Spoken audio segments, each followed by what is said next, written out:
Hello, I'm Greg Retke of Retke Mods, and welcome to episode 5 of season 3 of the PowerPC series. Today's episode's going to be pretty quick, and it's going to be based around my blue and white Power Macintosh G3. This, of course, is a second revision board, and what we're going to be doing today is putting this Yikes G4 into it. Now, if you watched season 1, episode 12, I think it was, I showed you it was running a Yikes G4 in it. Well, if you guys know the history of this blue and white, you know that the board was damaged during the shipping, or it was already damaged before I even got it, and it would never run with 1 gig of RAM. It's running with 1 gig of RAM now, and if you can see over my shoulder right here, that's a parts blue and white. Now, second revision boards are pretty hard to find, and second revision boards are the only blue and white boards you really want unless you're only going to be running classic. If you want to run OS X, you really need a second revision board because the first revision had IDE controller issues. You couldn't use more than one IDE hard drive in the system, and it would corrupt the drive when it was in OS X randomly. And it's not recoverable when it corrupts. So revision 1s are junk. I was lucky I got this parts blue and white behind me, which is going to actually end up with where I'm pointing the camera the wrong way, it's going to end up with this sawtooth in that system. And I'm just going to either sell the original board that was in my blue and white, this one right here, or I don't know what I'm going to do with it. But I've already put the board from this part system into here. I didn't film it because I wanted to do it really quick. So since this is a revision 2 board, it needs flashed before you can put a Yikes G4 into it, or any G4 into the system.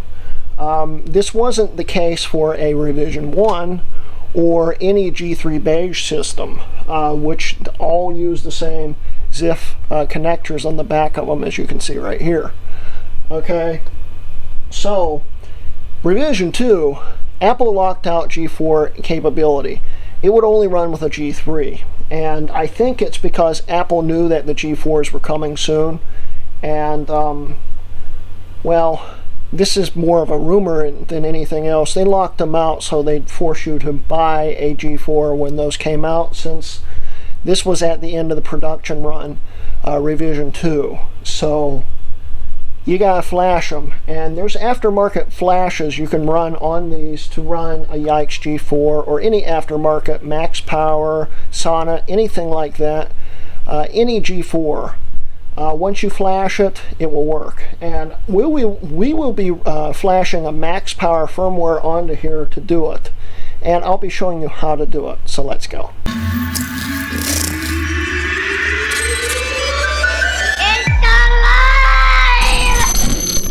Okay, so here's my Yikes G4, as we can see right here, in all of its G4 glory here. This is the 400, aka the more rare version of the Yikes G4, the fastest, most powerful Yikes G4 that came in the Yikes systems. And to put this into that requires, like I said before, flashing. And we'll be going over how to do that. What happens if you put a Yikes G4 into this system before you flash it?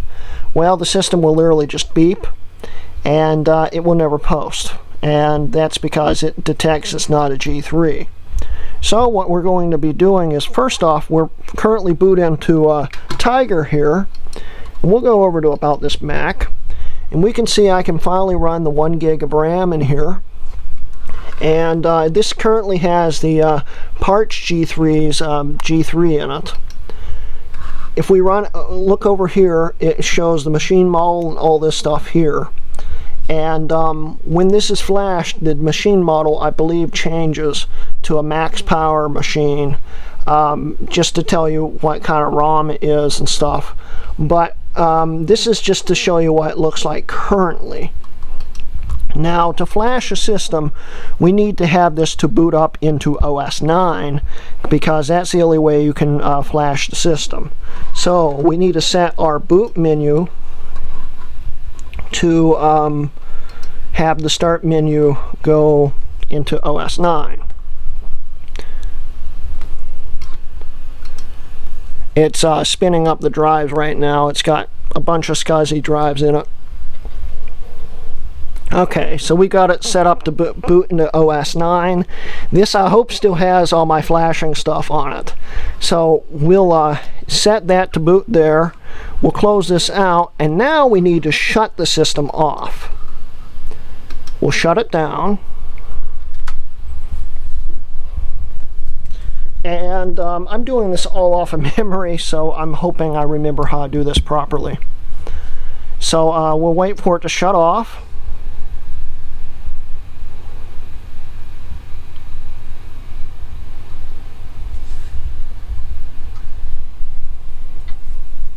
Okay, so now it's shut off. What we need to do is we need to hit the power button and then hold in this program button right here, which is recessed, and you need something small to stick in it. We'll use a screwdriver right here. So what we need to do is we hit the power button and then we hold in this button and let it do its thing.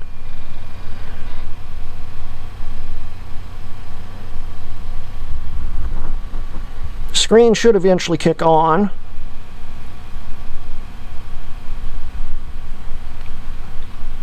Maybe.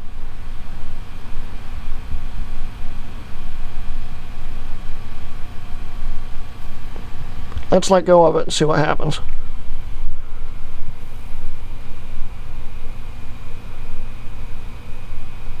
Okay, there's the screen, and it has gone into the open firmware. That's not good.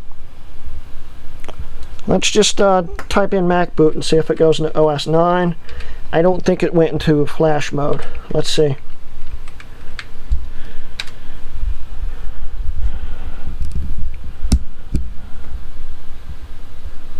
Yeah, it has reset the boot option.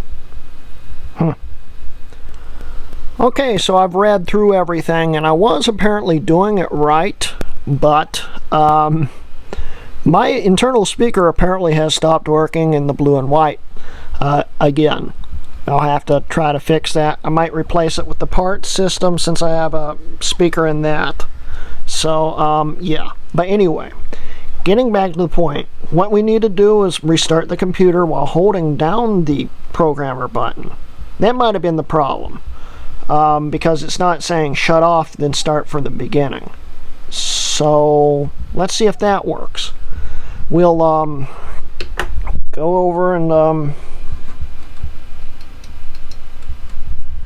let's see here. Restart. Hold in the button, and there's supposed to be a tone, but since my speaker's not working, we're going to pretend it tones. That probably is good enough, so we'll let go of it and wait for the screen to come back on.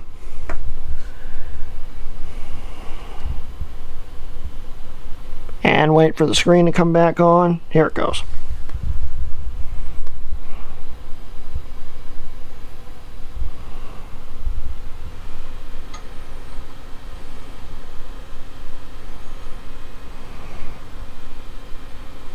And now we just wait for it to boot.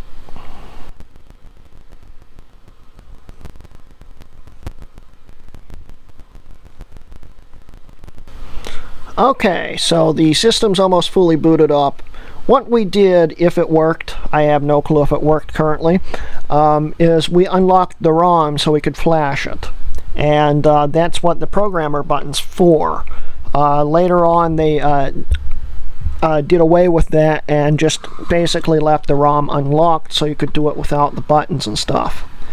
So let's close this out. We'll go over to the flasher here, and I hope it is actually working. So G4 enabler, and open. Here we go. Here we go. So yeah, it does look like it unlocked the ROM, so the only thing we have to do is hit enable G4 and it will flash the board.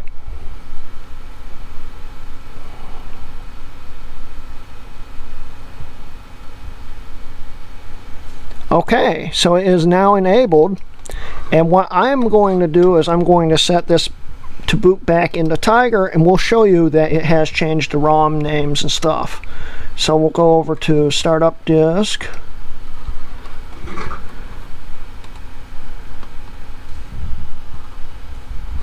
Select Tiger, and then select Restart.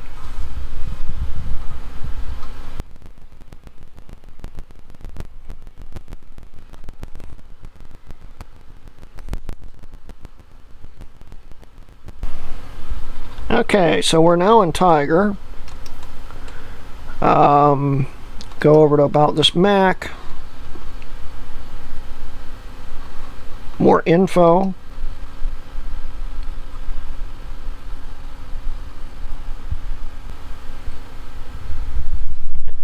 And as we can see here, it has not changed anything, but I think it is flashed. We shall see. This might only change the name when it's actually running a G4, so let's see what happens. We'll shut it down, and I'll take it apart and put the G4 in it. Okay, so here's the inside of the system here, and currently we have the G3 installed, so we'll pop this bracket off here.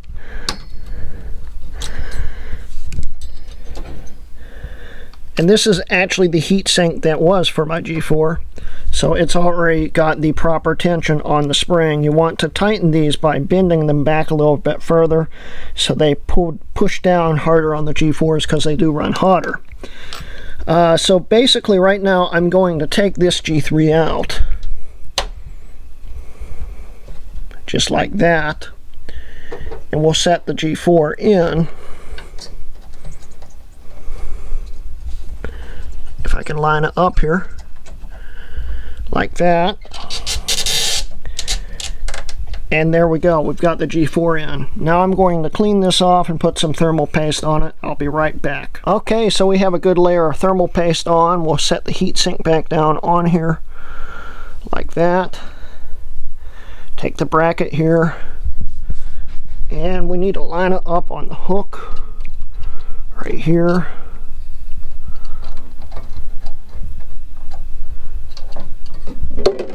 Darn it. Right here. And then push down. Here we go. We've got the G4 successfully installed. Now I can close the system up. Like that. And we can hook it back up. Alright, the system's hooked back up. I also played around with the speaker wire. I don't know if the speaker works yet, but it might work now, so we might get a bong, I hope. But basically we're going to turn it on, wait a little while, and see if the screen kicks on if there's no sound. So I'll turn the light off here. We'll start it with the keyboard.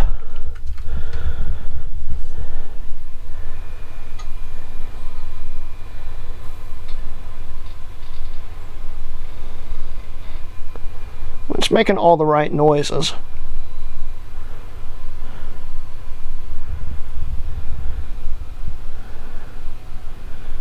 And here we go. Yeah, the flash was successful, guys. So let's get it running here.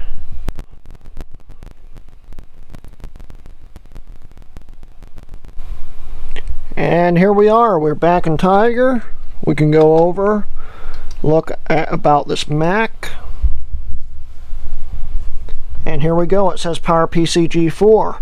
Now I can probably overclock this back to 450 like I originally had it. I think the original board had some other problems. I don't think there's anything wrong with this chip. It had some stability problems. So to go along with having one dead DIMM slot, it also the overclock never quite worked right. I think it will now. And yeah, here we go. It now says PowerPC Max on it for the CPU type, which if it was flashed, if it was not flashed on like a revision 1, it should say probably PowerPC question mark or something like that. But on this system it says PowerPC Max. That's how you know that it has been successfully flashed, and it does work. And as we can look in, let's see here, where is it, memory, I now have all my slots populated. So the only thing I got to do now is work on the speaker on this system here, and try to get that to work again. And other than that, this was successful, guys. So I thank you guys for watching today's episode. And you know, I know it was very quick, but I thought I'd film it. I thought you guys might find it interesting. And hey, I'm happy it worked out. Anyway, guys, don't forget I do now have a Patreon. If you'd like to support me, I'll have a link to that in the description, also at the end of the video.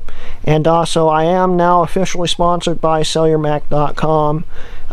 So if you have any Apple device like an Intel Mac or something, and you don't want to mess around with all the eBay stuff and just get top dollar offer for whatever you're selling, SellYourMac.com/RutKMods. But anyway, once again, so that's the end of today's episode, and thank you guys for watching. This has been a RutKMods video.